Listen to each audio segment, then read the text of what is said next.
This is BBC Radio 4. Now it's time for Archive on 4. 70 years ago, the paediatrician and psychoanalyst Donald Winnicott walked into a BBC radio studio in London to record the first of a series of talks that would radically change the way mothers thought about their babies.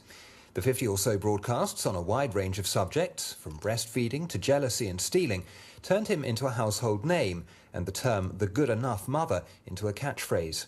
In From Donald Winnicott to the Naughty Step, Anne Karp assesses the man and his legacy through his pioneering broadcasts. This is Donald Winnicott of London. The following talks were given around about the year 1949 over the BBC under the heading "The Ordinary Devoted Mother and Her Baby." The producer was Miss Isa Benzie. The first talk I called "A Man Looks at Motherhood." And that man's look at motherhood was one of the most influential series of radio talks about raising children ever broadcast. From 1943 until the early 1960s, Donald Woods Winnicott gave over 50 scripted talks on BBC Radio. They covered a wide range of subjects, from guilt and jealousy to evacuation and weaning. Before the war, Winnicott was virtually unknown outside paediatric and psychoanalytic circles, but by the end of the war, these broadcasts had turned him into a public figure, and at least one of the phrases that he coined, "the good enough mother," is still widely used today. I shall be deliberately trying to put into words what a mother does when she is ordinarily and quite simply devoted to her baby. Most of Winnicott's talks were published in 1964 in a book called The Child, the Family and the Outside World. It became an immediate bestseller, and it's still selling healthily despite the abundance of childcare manuals and online advice available. Half a century later, Winnicott still has important things to tell us about the crucial early relationship between a mother and her child. We still have much to learn about infants at the beginning, and only mothers can tell us what we want to know. Donald Winnicott was one of the first doctors to appreciate the enormous skill involved in looking after a newborn baby. He thought society undervalued the mother's role, and that contributed to a fear of women. If this attitude remains rare among men today, think how progressive it must have been in the 1940s. Almost all the tapes of Winnicott's broadcasts were destroyed by the BBC. That's what happened to most recordings at the time. But he persuaded them to let him have a copy of one series. He also re-recorded The Ordinary Devoted Mother and Her Baby, his landmark 1949 series, for a New Zealand parenting organisation. We've hunted down those records, so what you're about to hear in this programme are clips from the surviving original broadcasts and from the LPs, neither of which have been heard over the airwaves for over 60 years. I want you to know that this man, nicely detached from real life, free from the noise and smell and responsibility of child care, does know that a mother of a baby is tasting real things, and that she would not miss the experience for worlds. Winnicott hated the idea of giving advice. He thought that parenting by the book, or by the wireless, made mothers lose their own sense of what was right for their child. If we understand each other thus far, you will perhaps let me talk about being an ordinary devoted mother, and about the management of the earliest stages of the life of a new human being. I cannot tell you exactly what to do, but I can talk about what it all means. I think the most important thing to say about him was that not only was he a psychoanalyst, he was a paediatrician, a trained paediatrician, and a child psychiatrist. Leslie Caldwell, who's been co-editing Winnicott's collected works. He trained in the 30s and became an adult analyst in 1934, and he then went on training and became a child analyst in 1935, and he was the first male child analyst trained in Britain. I have been wondering how to start to describe babies as persons. It is easy to see that when food goes into the baby, it's digested, and some of it is distributed round the body and used for growth. Some of it's stored as energy, and some of it is got rid of in one way or another. That is looking at the baby with an interest in bodies. But if we look at the same baby being interested in the person that's there, we can see easily that there is an imaginative feeding experience as well as the bodily one. The imaginative experience is based on the physical one. Winnicott himself brought this paediatrics background and the interest as a doctor to his psychoanalytic work, and I think in many respects pushed the notions of how we're to understand the child from a psychological point of view as well as a bodily and physiological point of view in a way that no other psychoanalyst had. Psychoanalysis was always part of his brief and something that he was completely dedicated to. But as well as that, he was always, I think, distinctively a medical doctor and committed also to the notion of what physical medicine could offer. So in some kind of way, you have with Winnicott both the idea of the body as important and needing to be taken seriously in bodily complaints, but also the part that the mind has to play, potentially, in organising those or influencing them or producing them. So here is a 10-month-old baby boy. This boy is sitting on his mother's knee while the mother is talking to me. He's lively and awake and naturally interested in things. Instead of just letting everything get into a muddle, I place an attractive object on the corner of the table between where I'm sitting and where the mother's sitting. The mother and I can go on talking, but out of the corner of one eye, I can watch the baby. You may be sure that if he is just an ordinary baby, he will notice the attractive object. Let's call it a spoon, and he'll reach for it. As a matter of fact, probably as soon as he's reached for it, he will suddenly become overcome with reserve. It is as if he thought, I better think this thing out. I wonder what Mother's feelings will be on this subject. I better hold back till I know. So he turns away from the spoon as if nothing were further from his thoughts. In a few moments, however, he will return to his interest in the spoon, and he will very tentatively put a finger on it. He may perhaps grasp it and look at Mother to see what he can get from her eyes. What he noticed and what he remarked on constantly in his early papers in particular, but then right through his life, Historian Sally Alexander, was the wisdom that mothers brought, the insights. He learnt observation, really, from watching them and listening to them and listening to the ways in which they described their children. In his early papers, one of the things that he said was that children were brought to the clinic, to an open clinic, by their mothers or their parents, with a whole cluster of common symptoms, which in everyday language would be fidgetiness or bedwetting or whatever. And if you listened to the mother describe their symptoms and tell the story of their symptoms in their own words, the story that unfolded would give the doctor an indication and an insight into the state of mind of the child and to the anxieties and psychological disturbances that were maybe provoking those symptoms. So he learned from mothers, but he didn't idealise them. I'm used to having mothers bring their children to me, and when this happens, we see what we want to talk about right before our eyes. The child is jumping about on the mother's knee, reaching out for things on my desk, climbing down onto the floor and crawling round, clambering up on the chairs, pulling books out of bookcases. Or perhaps clinging to Mother in dread of the white-coated doctor who will surely be a monster who eats children if they're nice, and who does worse things if they're nasty. Winnicott understood listeners. He was extraordinarily sensitive to different audiences and the different ways they needed to be addressed. His frequent letters to medical journals were controversial. In 1939, for instance, he wrote a letter to the British Medical Journal, along with John Bowlby and Emmanuel Miller, the father of Jonathan Miller, in which he decried the evacuation of children under the age of 5.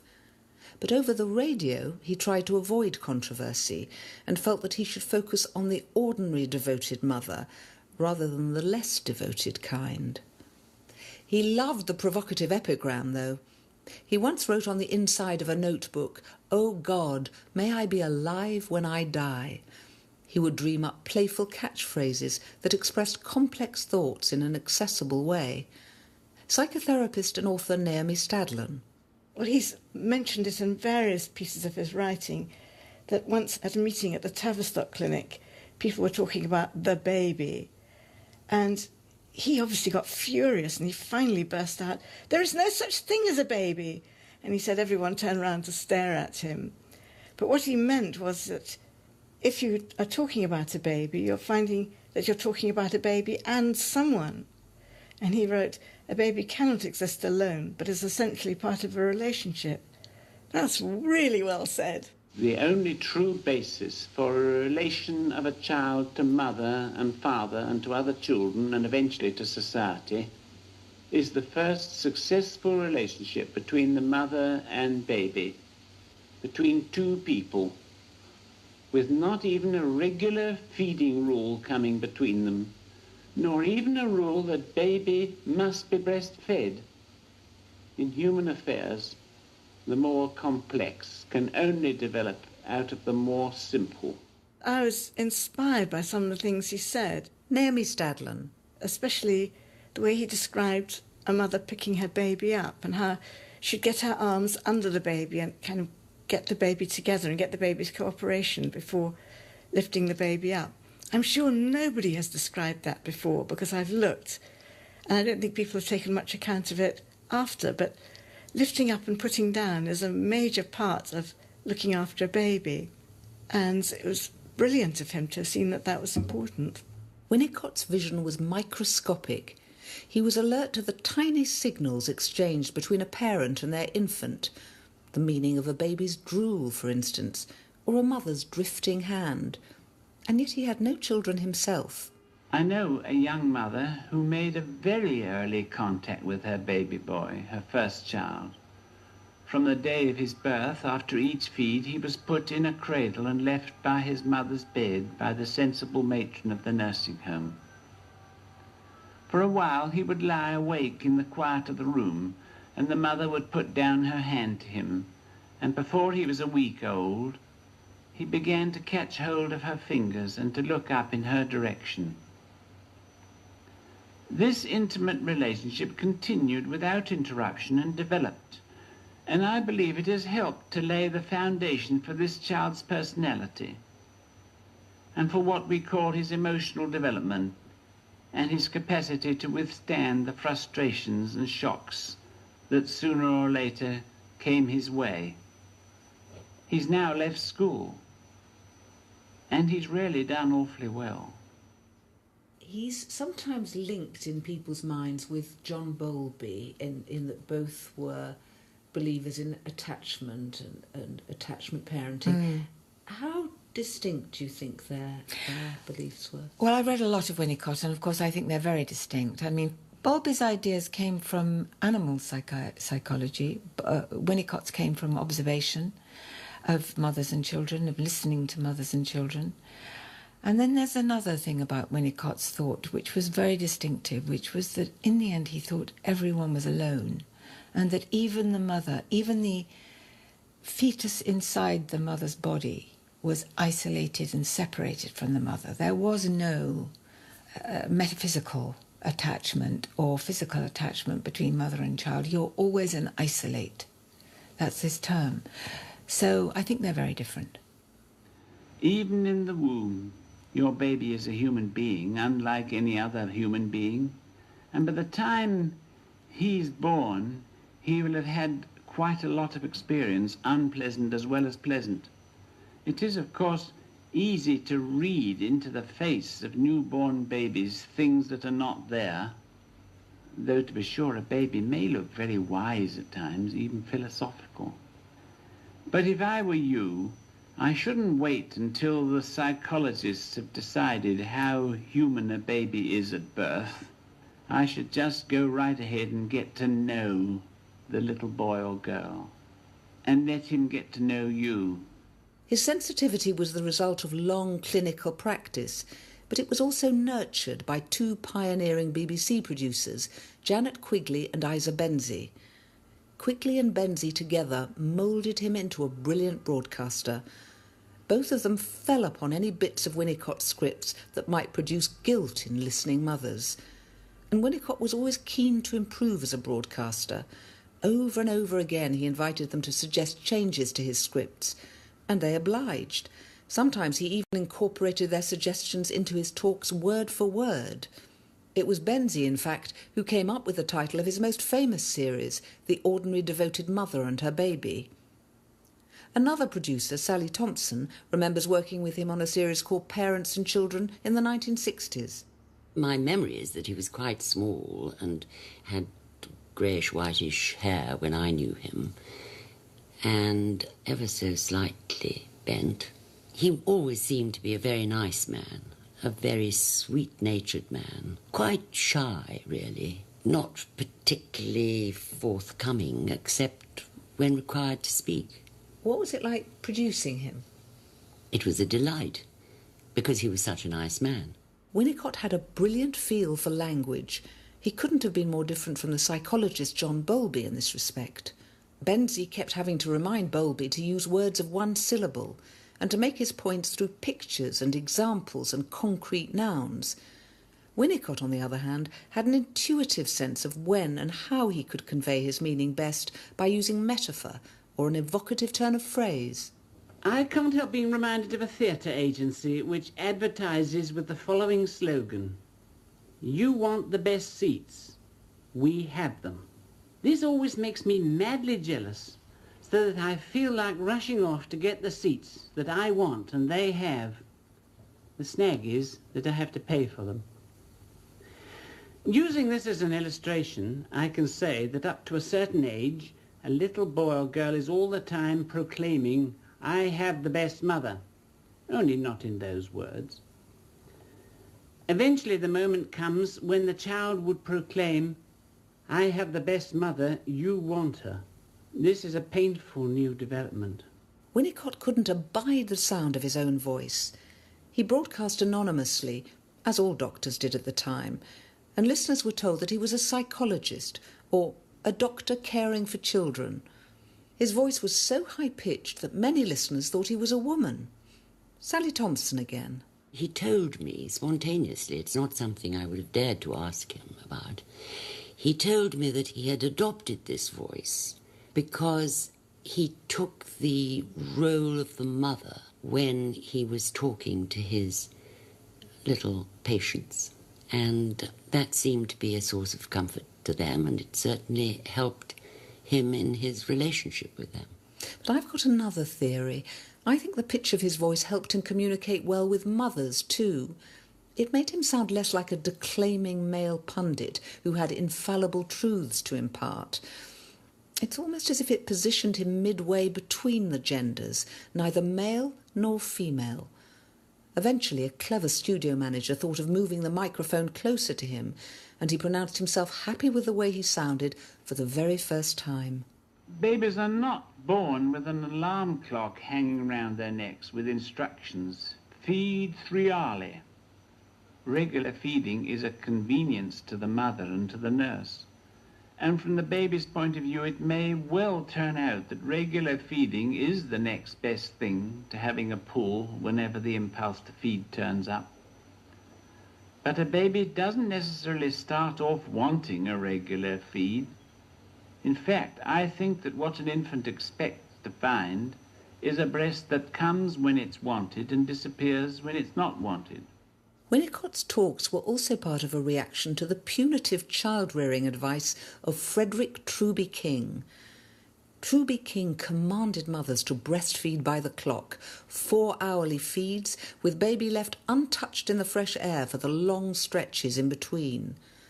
His system produced enormous guilt in those mothers who were unable to stick to it, and also in those who did, even as late as the 1960s. Sally Alexander again. The rule-driven approach to children, that you waited 4 hours between feeds and you put them out in the fresh air for a certain amount of time every day, and you didn't pick them up if they cried. And I remember my mother insisting that I didn't pick Abigail up. And we both sat there in my bedroom with Abigail in the cot in the next room. I could not stand it after about 10 minutes, and I went in and Abigail's nappy pin was undone and was sticking into her little tummy. So my mother never told me to do that again. So, but I think it was, that you're spoiling this baby, you're going to spoil this baby. And that was very powerful. Winnicott, no, I don't think I'm not sure that the word spoil entered his vocabulary. I don't remember it. I urge parents not to be intimidated by the rule that had existed up in pediatrics to that time. You must never feed a baby off schedule, not a minute early, not a minute late. I was one of the first pediatricians to say that's nonsense. That rule made babies cry, but it was even harder on mothers. They bit their nails in anguish, waiting for the clock to say, this is the minute you can feed. Of course, Winnicott wasn't the only voice urging parents to trust their instincts. That was Dr. Benjamin Spock, whose Common Sense book of baby and child care, which was first published in 1946, has sold 50 million copies altogether. His liberal advice was the Bible of parents in the 1950s and 60s, my own included. Sally Alexander.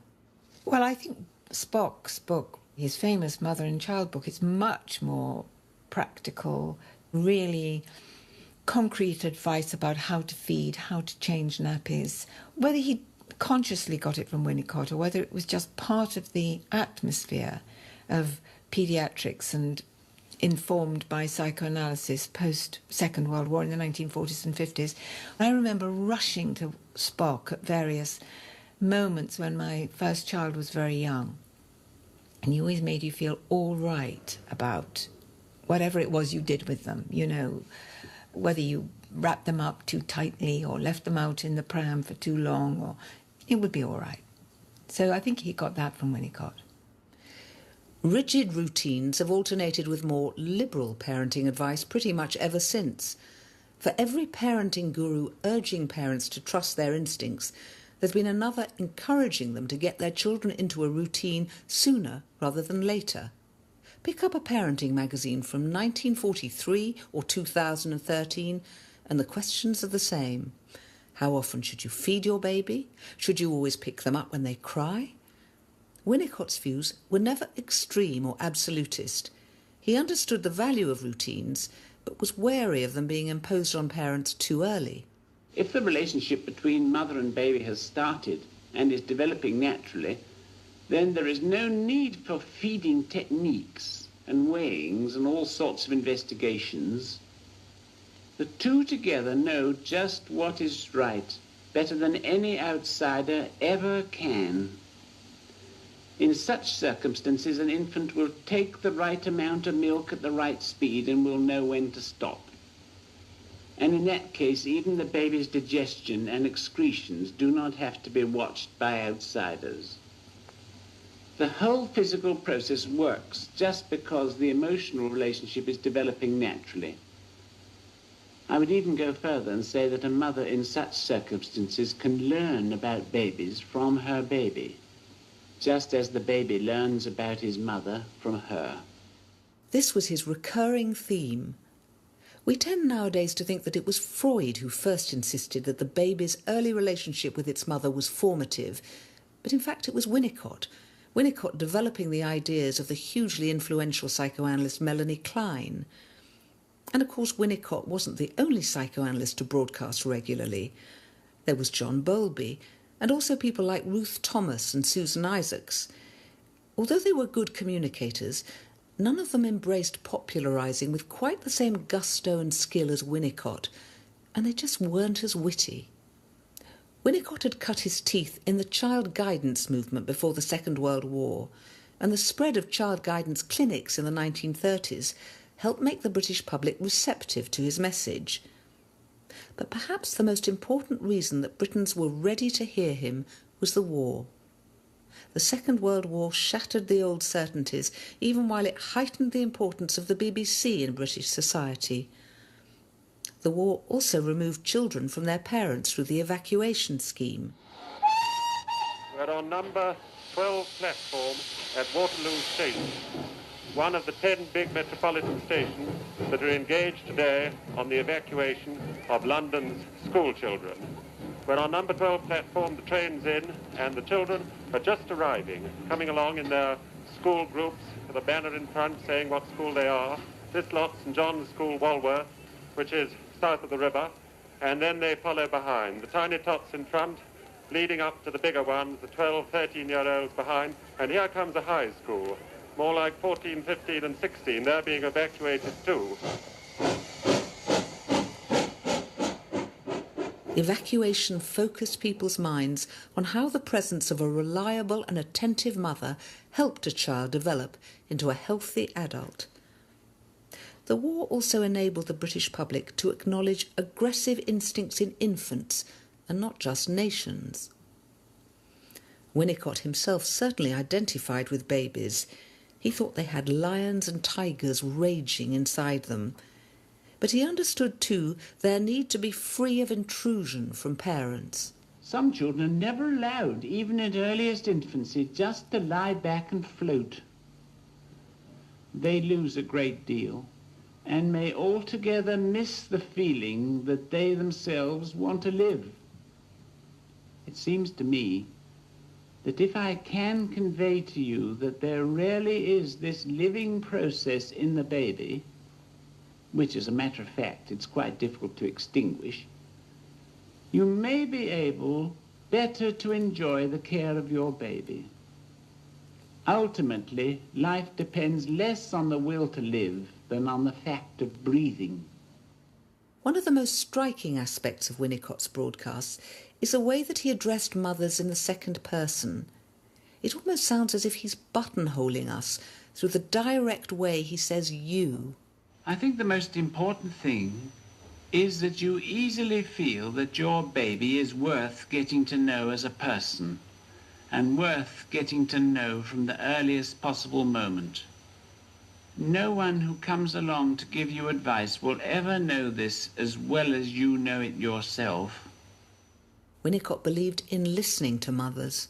There are some people who are rather shocked if they find they can have other than loving feelings towards small children. If you listen to the following conversation, you will find that these mothers happen to be people who are pretty certain about loving. They take it for granted. And they're not shy to talk about the seamy side of home life. These mothers were definitely asked to talk about what they felt was irksome to them. And they found no difficulty, apparently, in responding to the invitation. Here's the beginning. Mrs. W., how many children have you got, first of all? I have 7 children. Ages? Ranging from 20 to 3. And do you, in fact, find it rather an irksome job being a mum? Well, yes, I do, I think, on the whole, if I'm quite truthful. In what way? Well, I think the difficulty is really in a family that little annoying things, like the constant untidiness and always chasing about and trying to get into bed, those sort of things I find irksome. This is it. Well, I've got only 2 children, one a toddler and one a baby. And of course it's the poor toddler that irritates me. Like Mrs. W., it is the little things and also the lack of time. What struck me was the care and intensity with which he answered these questions. Sally Thompson again. He had been answering mothers' questions for years and years, and I don't suppose there were many questions that he encountered that he'd not met before. But he never switched on to automatic. He answered each question with terrific concentration, and you felt that perhaps he thought, maybe some new insight will come to me while I'm talking to this woman, or maybe this woman is different from the last mother who asked me this question, and therefore I have to answer the question differently for her. He was a very sensitive and very kind man, I think. Anything that takes up the mother's time can bring about jealousy, just as a baby can. I really do believe that children who have met jealousy and come to terms with it are richer for the experience. Mrs. S., you've got, I know, 8 children. Yes. Have any of them been jealous of each other? 2 or 3 of them have. The first baby was 15 months when the second one was born, and I was feeding the baby when he was about 3 weeks old, and the child was stroking his head and saying, "Baba, Baba," so lovingly, and I said, "Yes, isn't he sweet?" And the next minute the voice changed, the expression changed, and he cracked him over the head and he said, "Baba!" And I began to think that the child wasn't quite so happy about the baby. And a week later, he was in the pram, sitting not in his usual place, facing the hood, and the baby was in his place. And I was getting my hat on to go out, and something made me look out of the window, and the baby was just about to be thrown on the path. So I switched that around promptly by putting him back in his old place and putting the baby in the handlebar place, and I've done that with them all and found there's no more trouble in the pram. When he started being an analyst, he'd already been working for 10 years as a paediatrician, listening to mothers and children, paying a great deal of attention to what mothers said. I think his capacity to speak beautifully in ordinary words and language about the mental and the physical health of the infant and the child, but also the relationship between mother and child and between the child and the father and mother in particular, I think it was unique. It must have been like a breath of fresh air to hear him speaking. The first talk I called "A Man Looks at Motherhood." To begin with, you will be relieved to know that I'm not going to be telling you what to do. Winnicott's broadcasts attracted sackfuls of appreciative letters from listeners, many of them asking for advice. Although according to the BBC's Audience Research Department, other listeners dismissed them as Freudian nonsense. In the years since, Winnicott's work has been admired but also criticised. Some psychoanalysts feel that he took altogether too cosy a view of the baby's aggressive feelings towards its mother. Did he idealise mothers? Was he part of a movement to put women back into the home after their wartime employment? And of course there was a central paradox in a male psychoanalyst saying that mothers know best. Naomi Stadlen. He says, "To begin with, you will be relieved to know that I am not going to be telling you what to do." I don't know how that strikes you, but I thought that he could have put that as a question, like, "I wonder if you'll be relieved to know," or "You may be relieved to know." But instead he says, "You will be relieved to know." So he's getting into an intimate relationship with his audience, the mothers he's talking to, and making an assumption about them. He's assuming right from the very first line that he knows the feelings of the mothers who'll be reading it. He can't really know. He's engaging us in a kind of offer of pretending. So if we go into it and say, OK, we'll pretend, that's fine. Pretending is fine so long as both parties know they're pretending. But it's very easy just to go past that sentence, as I did. And it's only now, looking back, that I can see that he's actually engaging in an intimate relationship and allowing himself to tell me what I think and what I feel. I'm a man, and so I can never really know what it is like to see wrapped up over there in the cot a bit of my own self, a bit of me living an independent life, yet at the same time dependent and gradually becoming a person. Only a woman can experience this. The bit about being wrapped up in a cot, a bit of my own self, he's saying that this is what mothers see. Some mothers do see their babies as a bit of their own self, and some mothers don't. They certainly don't all see babies like that. So Winnicott is assuming to know something he can't possibly know. And about gradually becoming a person. Sheila Kitzinger, the anthropologist and one of the founders of the National Childbirth Trust, said that when her baby was born, her first daughter, the first feeling she had was of startled recognition that this was another person, not a baby as such, but a real person. And I'm sure that Dr. Winnicott would have been interested if he thought of that himself, but somehow he didn't seem to allow for that possibility and didn't seem to have listened to mothers enough to realise that that's what mothers see when they first see their baby.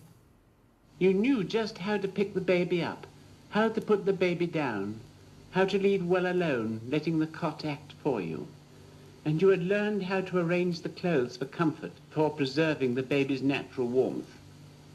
Indeed, you knew all this when you were a little girl and played with dolls. And then there were special times when you did definite things, feeding, bathing, changing napkins and cuddling.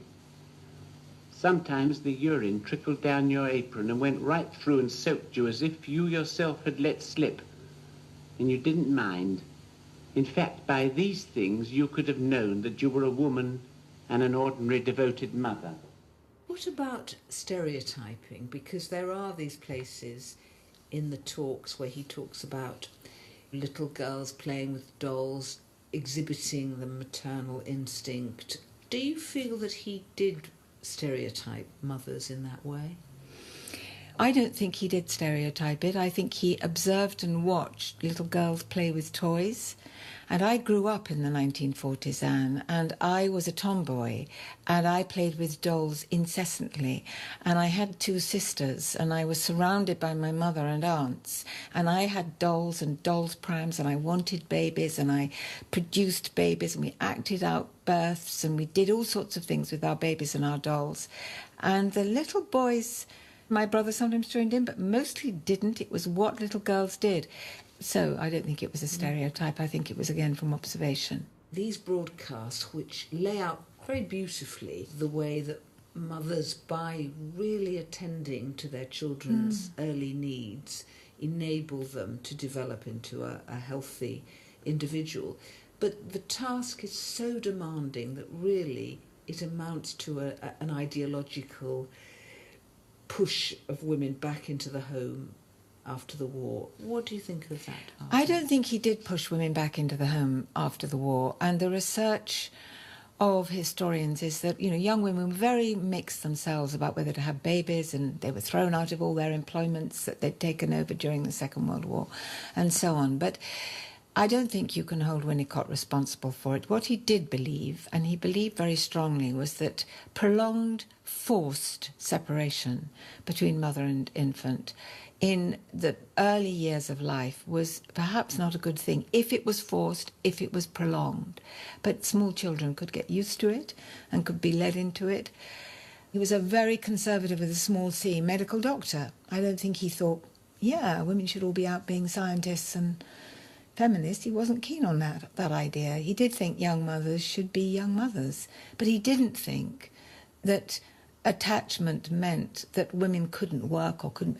For heaven's sake, he worked with, all the women in his professional career, the matrons, his domestic servants to whom he was close, his fellow psychoanalysts, Susan Isaacs and people, they worked with him, they had children.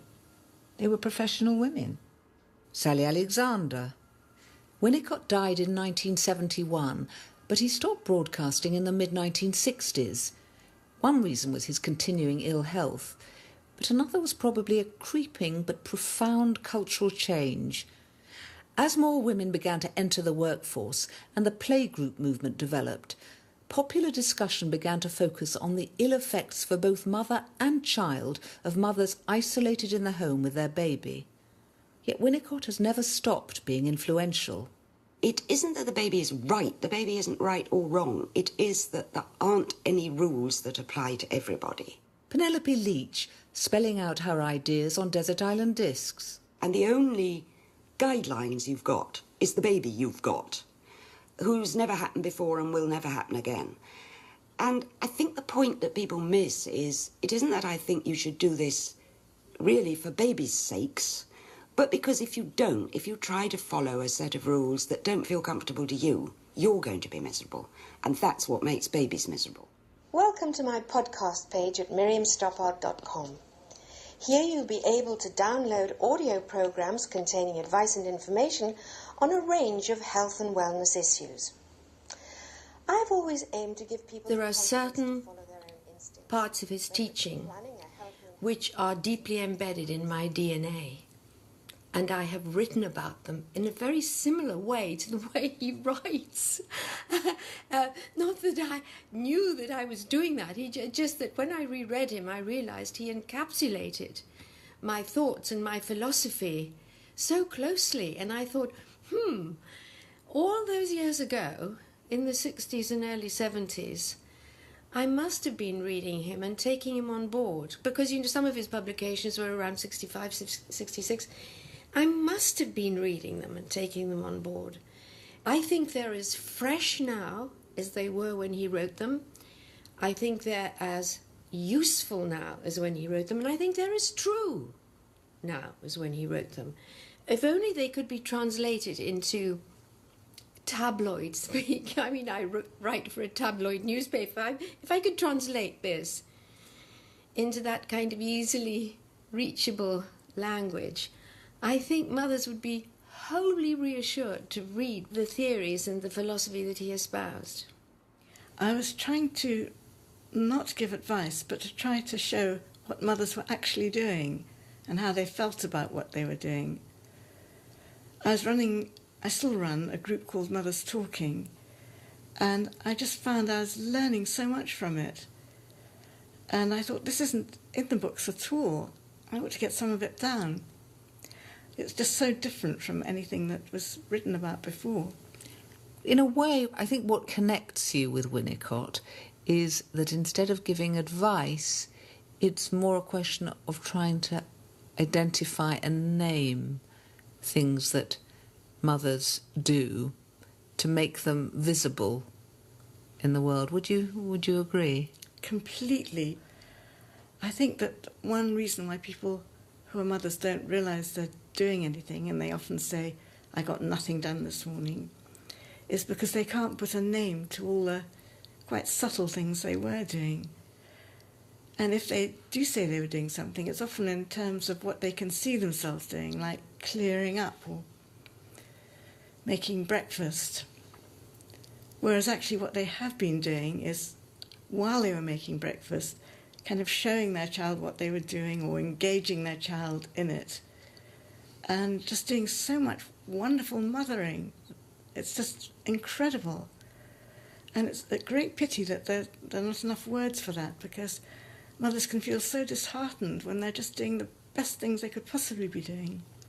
You've been critical of Winnicott because you argued with, I think, some measure of accuracy that he was almost claiming to know what women were feeling. Aren't you running the risk of doing the same yourself? Well, I was very careful. It was difficult to do, but in the introduction to What Mothers Do, I wrote at the end of it that I hadn't given advice. I was giving description, not prescription. And if anyone could find any advice in it, they could write to me and let me know. So that was in 2004, and I haven't had a single letter. I have to say that mothers are so different from doctors, and I read some of Winnicott's writing out to a group this morning, and mothers just replied in a sort of typically mothery way. They were saying things like, oh yes, it could be, yes, perhaps, oh, I don't know, I don't think my baby's quite like that. So they're sort of deliberating, they're very tentative, they're prepared to kind of consider things. And a typical mother will say, well, I'm only talking from my own experience. They're not dogmatic on the whole. Dogmatic ones are unsure ones, but if they feel safe, they're not dogmatic at all. Naomi Stadlen. Donald Winnicott has been described as the first English analytic media celebrity, and he was very English. But he broadcast at a time when the sources of information available to parents were limited. Justine Roberts, founder of Mumsnet. I don't think any of us are trained for parenting, and I think something has happened in the current community that we live in, which is we are very disparate. We don't live cheek by jowl with our aunts and our mother and our sisters. We're very dispersed. People are very busy. They often are isolated from friends who are having children at the same time.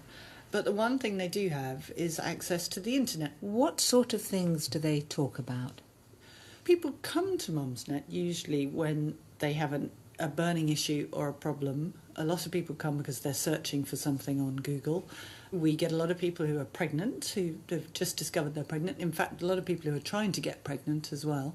What foods can't eat when I'm pregnant? Or is there anyone else pregnant when I am who I can share kind of the pregnancy with? They might have a burning issue about sleep or eating or a health issue. Or it might be someone simply Googling, how can I stop my washing machine being smelly, which is actually a very common Google search term, and Mumsnet is the number one answer to that. Essentially, Mumsnet is there to make people's lives easier. What would Winnicott have made of Mumsnet? He most probably would have been delighted to see women taking the job of mothering so seriously and swapping experiences so freely. But he was also highly sensitive to the fact that if you focused on what mothers did wrong rather than right, you could stir up enormous anxiety. I'm Tracy Jensen. I'm in Media and Cultural Studies at Newcastle University, and my research is on parenting culture, social mobility, and the production of social and cultural value. It creates so many possibilities for the possibility of failing, so much scrutiny, so much surveillance, so much self-surveillance, so much self-monitoring. It's a never-ending process. And that self-monitoring is the opposite of what Winnicott wanted. So, in a way, unself-conscious mothering is almost an impossibility today. Yeah, absolutely. I mean, Winnicott would have said, just go with it, and if you fail, that's completely fine, you need to do that. And what's interesting about a lot of contemporary parenting advice is that it starts with this position that there's already too much advice, that we're already too anxious about how to parent, and that this book, this programme, is going to be different. It's going to show you what to do, it's going to alleviate those fears, it's going to calm down your anxiety. But of course what it does is just generate more anxiety. Possibility of stepping back and saying, I don't know what to do here, I'm just going to go with my instinct, and if I get it wrong, that's fine. That's kind of unthinkable now in this kind of intensive parenting culture that we live in. There's infinitely more anxiety. Dr. Miriam Stoppard again. Because there's so much spurious information being thrown at them that makes them feel inadequate and insecure and ignorant and frightened. And wherever they turn, they can find this information. You know, you just go onto a website and you click into the comments and away you go. There's just masses of information that will pull you down and is really quite destructive. And you have to be a strong person not to take any notice of that. So I feel parents have it really hard now because they don't know where to turn for reassurance that they're on the right track and what they're doing is okay. They make a few mistakes, of course we all do, and that's normal. But you just have to be a good enough parent. And if you just look at these newspapers about yummy mummies and all that heinous stuff, it's anti-women, actually. It's the anti-women stuff I don't like. And there are websites that specialise in anti-women stuff. So it's very hard for women to have that kind of, the confidence in themselves and also self-respect, because they become demotivated, demoralised, and they don't believe in who they are. Well, I think what's interesting about Winnicott is that his position was very much that mothers have to fail. They have to be good enough, not perfect. And his position was very much that in not being perfect, mothers set up the conditions for their children to become autonomous, to become independent. So what's interesting for me about him as a kind of a voice in parenting advice is that he's very much kind of against parenting advice, and he's in support of failure. He sees it as a positive thing, which I think is a very powerful message. Tracy Jensen.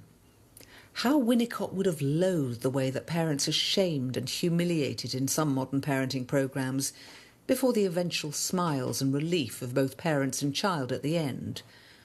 It sometimes seems as if it's parents and not children who today are being sent to the naughty step. But I can't help feeling that he would have understood the pleasures of schadenfreude often involved in watching these programmes. At least the finger is being pointed at some other poor parent, and not you. The bad enough mother seems to be blamed for almost every modern evil. The bad enough mother is the mother who can be held outside of ourselves, who we can place all of our anxieties and fears about failing onto. The situation that we're in now is that parenting, more than anything else, is seen to be the cause of and the solution to a whole range of social problems. So things as varied as childhood obesity, educational failure, poor performance at school, whether you get into university or not, whether you go on to become gainfully employed, whether you go on to have a successful relationship as an adult, and also the sort of competence with which you parent your own children is all traced back to the quality of the parenting that you received as a child. And there's been a real kind of intensification of that narrative in recent years, which I think is very much against what Winnicott would be arguing for.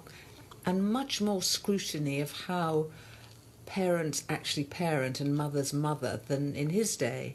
Yeah, absolutely. I think there's an intensive scrutiny upon what mothers do in particular, what parents do more broadly, and a real kind of intensive gaze and attention upon the minutiae of every single parenting decision that you make. Every moment of your parenting life is potentially a moment where you're going to do it wrong. I think it's a very common narrative that we are in a period of parenting crisis, that we've forgotten how to raise our children. And there's a lot of nostalgia tied up with that, the idea that our parents somehow knew how to parent us, that our grandparents knew how to parent them, and that there's this idea that the reason why society is broken, why Britain is broken, is straightforwardly and simplistically connected to this crisis of parenting. And actually, if we look at the empirical evidence around how much time we spend with our children, how attentive we are to their needs, how much energy and time we devote to them, all of that empirical evidence suggests that we have more time for our children, we have more attention to lavish upon them, we're more concerned with them, and that's something that cuts across for all mothers. So I think the idea that we are in crisis is, although it's a very powerful idea, I think it's one that we need to take with a grain of salt. Some people seem to think of a child as clay in the hands of a potter. They start moulding the infant and feeling responsible for the result. This is surely quite wrong.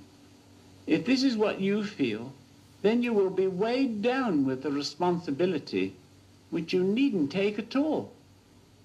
If you can accept this idea of a baby as a going concern, you are then free to get a lot of interest out of looking to see what happens in the development of the baby while you're enjoying responding to his or her needs. Of course, some parents want advice and need help, and Winnicott did see a role for people like himself.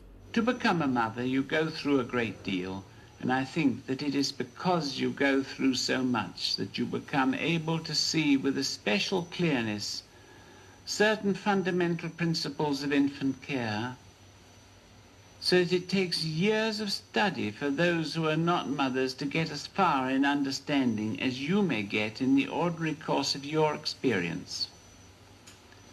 But you may very well need support from those of us who study you, because superstitions and old wives' tales, some of them quite modern ones, come along and make you doubt your own true feelings. But he also saw how easy it is to get hooked on experts. If she is without understanding of the things she does so well, she is without means to defend her position, and only too easily she spoils her job by trying to do what she's told. Donald Winnicott focused his energies on hymning the hidden work of the ordinary devoted mother and her baby. But he did recognise that mothers could also fail at the job and be less than saintly. He once wrote a paper in which he identified 18 reasons that a mother might hate her baby. I read that paper when I had a small baby, and it freed me to really love mine. Winnicott remains important for us today for many different reasons. In some of the advice dispensed nowadays, children sound less like humans and more like animals. The emphasis is all on training and compliance.